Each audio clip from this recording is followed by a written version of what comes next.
Dish பேர் என்ன? தோதன் மில்ஃபுயி. தோதன் மில்ஃபுயி. Okay. என்ன கொரியன் வெப் சீரிஸ் மாதிரி இருக்கு. இது மேல ஊத்துனமா? மரியா உடைச்சு வட்டுங்க.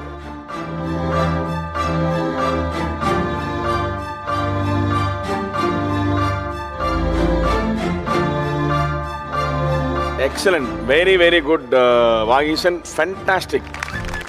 Dodol, Bebinka. இது ரெண்டுமே வந்து கோவாவுடைய மோஸ்ட் ஃபேவரட் ஃபேமஸ் டிசர்ட். அங்கேருந்து அது ஸ்ரீலங்காவுக்கு போய் தொதோல் ரொம்ப ஃபேமஸ் ஆகிடுச்சு. பெபிங்கா அப்படியே கோவாலே தங்கிடுச்சு, அங்கே ஃபேமஸ் ஆகிடுச்சு. தொதோலுடைய மோஸ்ட் இம்பார்ட்டன்ட் திங் இஸ் அரிசி மாவு, வெல்லம், அதுக்கப்புறம் தேங்காய் பால். அந்த காம்பினேஷனில் ஏலக்காய் பொடி போட்டு குக் பண்ணுற ஒரு டெசர்ட் அது. டேஸ்ட் வந்து அவ்வளோ ஃபண்டாஸ்டிக்காக இருக்கு. எதுவுமே ஓவர் பவரிங் இல்லை. அந்த அரிசி மாவோட ரா ஸ்மெல் வரல, நல்லா குக் பண்ணியிருக்கீங்க. பட் தொதோலுடைய ஸ்பெஷாலிட்டி என்ன அப்படின்னா, எப்படி நம்ம திருநெல்வேலி ஹல்வா எப்படி அந்த தொலான்னு இருக்கணும்ல, அதை விட கொஞ்சம் டைட்டா இருக்கணும். ஆமா. இது என்ன ஆயிடுச்சுன்னா, கொஞ்ச நேரம் நீங்க ஜாஸ்தி கிண்டி கிண்டி கிண்டி கிண்டி அது வந்து